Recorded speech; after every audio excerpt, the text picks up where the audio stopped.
네, 알겠습니다. 그럼 이제 요 학교 선택 방법은 넘어가고요. 그 다음 이제 학교 종류. 이 학교 종류를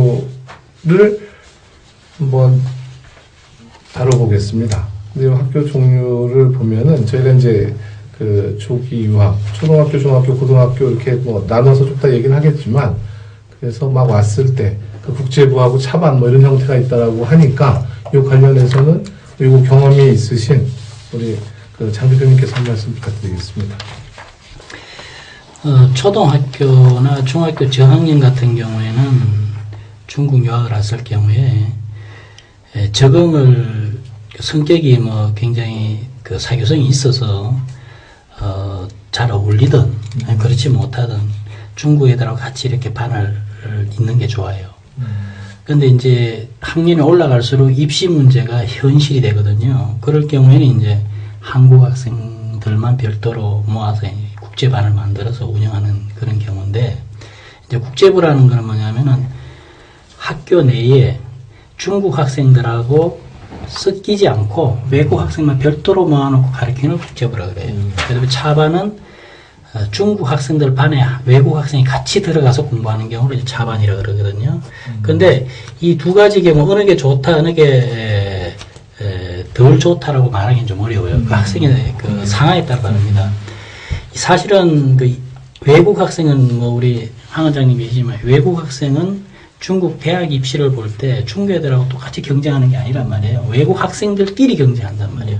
그래서 이 국제부를 운영하고 국제반을 하게 되면은 외국 학생들한테 맞게 입시 공부를 가르칠 수 있어요. 근데 중국 학생들 같이 하다 보면은 실제로는 중국어 실력이라든지 중국에 대한 지식의 양은 엄청나게 많을 수 있어요. 근데 대학을 갈 때 분리할 수가 있어요. 왜냐면은 대학 입시에 전혀 관계없는 공부를 이렇게 다 하게 돼요. 특히 뭐, 이 북경대나 청와대매로 입시가 있는 학교 같은 경우는 또 별도로 하는데, 그 중국 학생들이 배우는 것 중에 특히 뭐 정치나 이런 거는 거의 공산주의론이거든요. 이런 부분들이 입시를 하는데 거의 필요치가 않아요. 그렇기 때문에 저학년일 때 경우는 중국 학생들을 같이 사귀기도 하고 중국 문화도 알고 이렇게 해서 국제부가 있는 학교라도 본인이 원하면 차반에 넣어줘요. 그래서 차반에서 공부하고, 이게 고등학교 가면 어쩔 수 없이 현실적으로 국제반이 있는 곳으로 가야 돼요. 여기 이제 차반에 있다 보면은, 이제 두 경험이 있는지 모르겠는데, 차반에 있다 보면은 많은 시간을 어쩌면 입시를 위해서 낭비하게 돼요.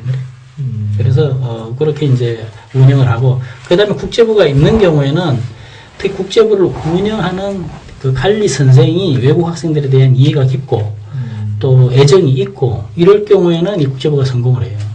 그런데 단순히 기계적인 관리를 하게 되다 보면은 학생들 입장에서도 그렇고 관리하는 분 입장에서도 그렇고 굉장히 좀 힘들지. 문화가 다르기 때문에 한국 학생들의 어떤 생활 속에 이런 게 맞지 않고, 또 한국 학생들 왜 저 선생이 저렇게 걔한테 스테를 주냐 이렇게 생각할 수도 있거든요. 그런데 어차피 국제부가 분리되어 있는 곳에 가면은 얘들은 목적이 중국의 어느 대학을 가기 위해서 입안에서 공부를 하기 때문에 그게 맞춰서 해야 돼요. 그게 맞는 또 선생을 관리자로 내세우고, 뭐, 요거는 이제 학원하고는 약간 다릅니다. 학원하고는. 그래서 어떤 경우에는 진짜 우수한 애들은, 뭐, 두 학생도 우수한 그런 케이스인데, 진짜 우수한 학생이 이 차반에서 공부한 애들이 공부를 해서 그 중국 대학에 좋은 대학을 가지고, 이런 애들은 이제 중국 애들하고 겨뤘을 때 거의 뭐, 똑같은 수준의 실력을 발휘해. 이런 애들이 가끔 어디서 나오냐면은 지방에서 나와요, 지방. 지방에서는 선택의 여지가 없거든. 예를 들어, 저 뭐, 인구가 적은 도시에서 공부하는 애들은 자기를 보호해주고 관리해주고 이런 선생도 없고 시스템도 없어요. 그 지 스스로 살아남아갖고 공부를 하다 보니까 중국 애들하고 똑같이 그려서 그 학교 1등을 한 거야. 그러니까 얘 실력은 중국 애들하고 같이 시험 보는 게 아니라고 한국 애들하고 시험 보는데 외국 학생 시험 보는 게 아니라 월등한 거야. 이런 케이스가 있죠. 근데 이제 북경에서 공부할 때는 굳이 그렇게 이연 부담을 가질 필요는 없죠. 자, 요거는 이제 우리 당사자이신 우리 성은이 학생, 우리 국제부와 차반, 요 어떻게 운영되고 있는지도 한번 뭐 말씀해 주시고, 장단점, 이런 거 한번 말씀해 주실래요? 일단 방금 앞에서 정의를 내려주셨는데 정말 딱 맞게 국제부는 유학생 아이들, 차반에는 유학생 또 뿐만 아니라 중국인 학생이랑 같이 공부할 수 있는 환경이 되는 건데, 일단 저 같은 경우에는 일단 중국어를 안 되어 있는 상태에서 일단 유학을 선택했기 때문에 국제부로 갈 수밖에 없었어요. 그래서 국제부에서 일단 중국어 기초가 돼서 이제 공인 인증 시험도 봐야 되고 HSK라 해서 그래서 2학년 2학기 때 처음으로 차반을 가게 되었어요. 그러니까 이 차반에서 이제 한 학기를 했는데 되게 국제부랑 차반은 굉장히 많이 달라요. 국제부는 정말 딱 입시에 초점을 주기 때문에 어문, 영어, 수학 이 세 가지가 가장 기본이 되어 있기 때문에 이 세 가지 중심적으로 하는데 차반에 가게 되면 정말 한국에서 중학교, 고등학교 다니는 것 같이 과학, 사회, 정치, 문화 다 배워. 음악까지 정말 세세하게 다 배우는데 저는 방금 말씀하셨던 것 같이 고3 같은 경우에는 입시를 중심적으로 해야 되기 때문에 국제부에서 배우는 게 맞지 않나 싶은데 그래도 이왕 중국에 유학을 온 거면 노력해서 차반을 가서 경험을 하는 게 좋지 않나 생각을 해요. 알겠습니다. 자, 우리 경포 학생 한 말씀 해주세요. 인민대 부중을 예를 들어서. 예. 인민대 부중을 예로 들면은 일단 국제부 차반은 어디를 가든 똑같이 이제 국제부는 유학생들 모아두고 차반은 이제 중국 학생들과 같이 공부하는 장소라고 할 수 있는데 인민대 부중을 예로 들면 국제부가 또 예과반과 이제 입시반으로 나뉘거든요.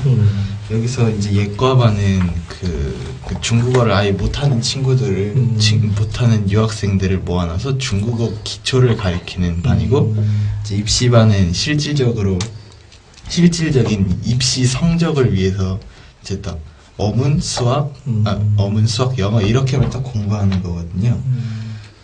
그래서 이제 저희 인민대 부중 순서로 보자면 중국어를 잘하면 초반부터 잘하면 상관이 없는데 그 중국어를 못하게 되면은 예과반, 차반, 입시반 이런 순서로 다니게 되거든요. 여기서는 이제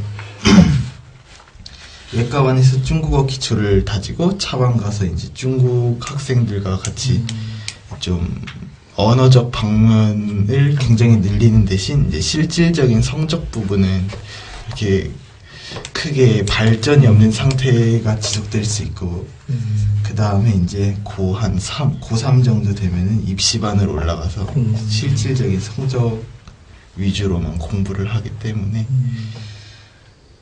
뭐 딱히 더 이상 말할 건 알겠습니다. 일단 지금 국제부하고 차반에 관련된 얘기를 주셨고, 자, 요 부분도 우리 황림일 원장님 좀 해주실 말씀 있으면 좀 해주시죠. 국제부와 차반의 정의에 대해서는 앞에서 다 말씀을 해주셔가지고 다들 이해를 하셨을 것 같은데,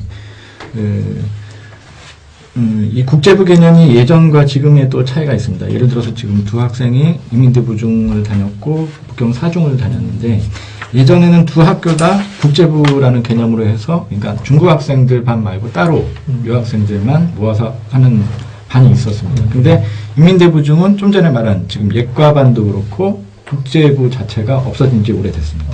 예. 앞으로도 계속 그 반은 운영 안 할 거라고 공지를 했고요.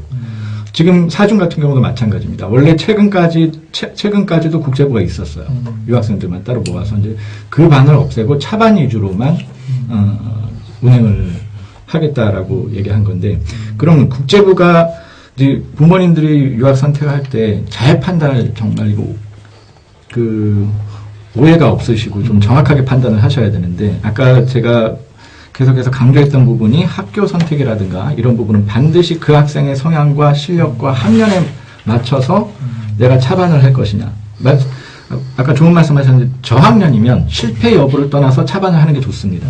근데 고학년이면 예를 들어서 아까 두 학생이 웬만하면 이제 명문학교를 가는 게 좋은데 어느 학생이 고등학교 1학년을 마치고 그 시기 때 이제 중국 유학을 왔어요. 그 학생 같은 경우는 중국어도 미리 해온 것도 아니고 여기 와서 처음부터 다시 해야 돼요.